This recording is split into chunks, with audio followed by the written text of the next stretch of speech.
I only wanted to find the nearest exit, maybe a hallway that didn't smell like recycled ship coolant. But the door slid open with a hiss far too dramatic for my comfort. A wash of pale violet light spilled out, warm and humming like it had opinions about me. I stepped inside thinking I'd apologize, turn around, and then absolutely deny ever being there. What I walked into instead was a colossal chamber carved from crystal that pulsed with living circuitry. A ceiling arched so high it could house a migrating flock of star whales, and a silence so deep it felt like the universe had paused to laugh at me. Hundreds of alien women stood arranged in elegant spirals, their long ears rising in synchronized alarm as they stared at the lone human idiot who had just wandered into their sacred ritual. Their eyes widened, their ears twitched. Someone in the back dropped a glowing ceremonial orb that rolled away like it wanted no part of this disaster. I froze midway through a weird half-wave that made me look like a malfunctioning robot at a children's parade. One of them whispered, "Is it supposed to be Harry?" Another replied, "Maybe it's unfinished." I attempted a smile, which only made several recoil as if I'd just exposed fangs. I raised my hands slowly to show I was harmless, though my wide-eyed panic probably communicated the opposite. The chamber's floating glyphs flickered erratically, as if even the technology was unsure how to process unexpected human. A tall woman stepped forward. Her ears were long and elegant, tapering into fine points that twitched with precise, analytical irritation. She inspected me the way one inspects an unfamiliar kitchen appliance that might explode if plugged in. I tried to speak, but only managed a squeaky "hi," which echoed embarrassingly through the chamber.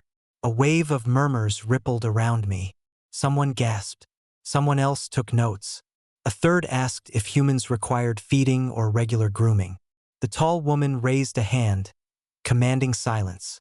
"This being has interrupted the rite of echoes." Her tone suggested this was slightly worse than spilling soup on royalty. "State your purpose." "My purpose," I said, with all the dignity of a man who absolutely did not have a purpose, "was to find the bathroom." The silence that followed was so intense it could have been vacuum sealed. Then, shockingly, a few snorts of laughter escaped from the crowd, quickly smothered by hands and mortified expressions. The tall woman blinked at me as though recalibrating her understanding of reality. Before anything else could be clarified, the central crystal spire flared to life, projecting swirling symbols overhead. The women gasped. Some fell to their knees. I stared up at the glowing shapes that meant nothing to me, though my gut told me they spelled trouble. The woman, later I'd learn her name was Lysera, turned back to me with a look halfway between astonishment and suspicion. The prophecy speaks of a stranger appearing at the exact moment of resonance. Cleared my throat. But does it mention that the stranger wasn't aiming for prophecy and just had poor navigation skills? Lysera's ears twitched sharply.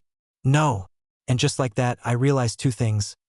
I had crashed something extremely important, and I was now officially part of it. The moment they escorted me out of the ceremonial hall, I started to understand just how deeply I'd stumbled into galactic nonsense. Two attendants with shimmering robes and ears long enough to double as stylish antennae guided me through winding corridors carved from living crystal. The walls pulsed with faint bioluminescent patterns that shifted as we passed, almost like they were gossiping about me. If walls had eyebrows, these ones were definitely raising them. Lysera walked ahead of us, her pace sharp, her posture rigid, her ears flicking with the controlled irritation of someone trying very hard not to scream. I tried to lighten the mood with a gentle, "So, are bathroom signs universal here, or should I expect more surprises?" She didn't turn around. "Do not speak yet. The council must determine what to do with you." "Great," I muttered. "Nothing says, 'Welcome,' like an emergency meeting about your existence." We entered a vast circular chamber filled with high-ranking alien women, each seated on levitating platforms that drifted lazily like bored clouds. They turned toward me with expressions ranging from scholarly fascination to the polite horror one might reserve for discovering a spider in the soup. Lysera announced, "The human claims the interruption was accidental." That word, *human*, fluttered through the room like an exotic animal name. A few leaned forward as though I might start performing tricks. One counselor adjusted her visor and asked, "Does it bite?" "I don't bite," I said, "unless you serve me bad cafeteria meat." Then all bets are off. A few tried very hard not to laugh. One failed spectacularly. Lysra shot them a glare that could curdle oxygen. "This is serious." His arrival coincides with the resonant prophecy. She gestured toward the holographic symbols swirling above the chamber. The foretelling describes an unfamiliar figure appearing during the rite. It does not specify species. Another counselor hummed thoughtfully, but the prophecy also states the stranger will bring disruption. I raised my hand. "I'd argue I've already fulfilled that requirement. Can I go home now?" "No," three counselors said in perfect harmony. They deliberated rapidly, their voices weaving into a chaotic braid of theories. Some insisted I was a sign of cosmic balance. Others believed I was a walking omen of disaster. One suggested placing me in a museum exhibit titled Rare Mail. "Approach with caution." Lysra finally stepped forward, her voice firm. "He belongs under my supervision. If the prophecy concerns him, I will take responsibility." Several eyebrows, well, earbrows, rose at once. "You?" one asked. "You wish to claim the stranger?" "I do not wish it," Lysra corrected sharply. "I am simply the most qualified to prevent him from causing further, unintended phenomena." I nodded enthusiastically. "I'm excellent at preventing phenomena.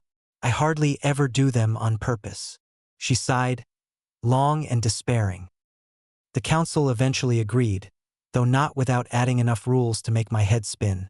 No wandering, no touching mysterious artifacts, no entering glowing doors without supervision. There was even a strongly emphasized note about not pressing buttons that looked tempting. When we finally left the chamber, Lysra walked beside me with a controlled calm that fooled no one. "You will remain in my care," she said. "Do not test my patience." "I wouldn't dream of it," I replied. "Your patience already looks like it wants to resign." Her ears twitched, the alien equivalent of an eye roll I was learning. And just like that, I found myself assigned to the one alien woman who seemed determined to prevent me from being worshipped, imprisoned, or accidentally triggering another prophecy. Lysra marched beside me through the crystal corridors, her ears angled forward with the focus of someone chasing a truth she'd rather not find. The glyphs along the walls flickered nervously, as if aware the prophecy they'd been humming about for centuries was about to be exposed as slightly less mystical than advertised. I tried to keep up, nearly tripping over a decorative coil of energy tubing that hissed at me like an offended cat. At the chamber's end stood the resonant spire, the towering engine that had projected the dramatic prophecy symbols the moment I'd arrived. Up close, its crystalline panels hummed with a suspiciously mechanical rhythm. Lysra placed her hand on its surface, the light responding to her touch in a cascading wave. "If my theory is correct," she murmured, "this entire foretelling may have been misinterpreted for generations." "Great," I said. "So I ruined an ancient ritual because of a translation error. Classic me." She ignored that, activating a hidden mechanism. The spire shifted, panels unfolding like petals until a central core revealed itself. An old, humming data module blinking with faint human manufacturing symbols. I stared. Lysra stared. The spire itself seemed embarrassed.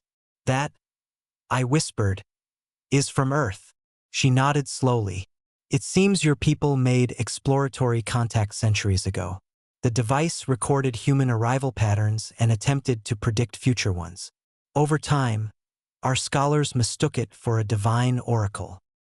"So the prophecy wasn't cosmic destiny," I said, "just an overachieving piece of alien tech confused by human wandering." Lysra stepped back, her expression caught between shock and reluctant amusement. "You were not sent by the stars. You were simply inevitable." "I prefer inevitable over museum exhibit," I said. "Much easier on the resume." We returned to the council with the truth, and the chamber erupted into a storm of disbelief, relief, and a surprising amount of bickering about who was responsible for never updating their archives.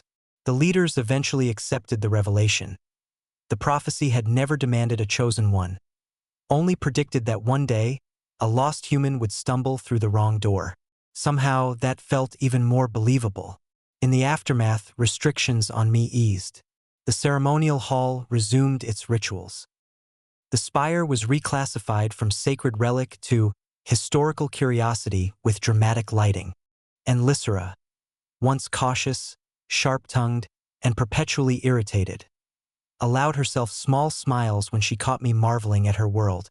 On my last day, as I prepared to return to the human section of the station, she approached with uncharacteristic hesitation. "You altered our understanding of an entire prophecy," she said, "and somehow also managed to insult 3 counselors, 'cause a minor energy surge, and teach my niece to say, oops every time she drops something." "I'm basically a cultural ambassador," I replied. Her ears lifted in amused resignation. "You have changed things here, not by destiny, but by being exactly who you are." I slung my bag over my shoulder. "And you changed me, too. I'll probably expect every door from now on to open into a room full of long-eared women staring at me." "May your next door be less dramatic," she said, though her smile suggested she wouldn't entirely mind if it wasn't. I stepped through the transport arch, feeling a familiar hum in the air. This time I wasn't lost. I wasn't confused. I wasn't interrupting anything sacred. I was simply heading home, changed, wiser, and carrying the strange comfort of knowing that in a galaxy full of prophecies, sometimes the most important events begin with nothing more than an accidental wrong turn.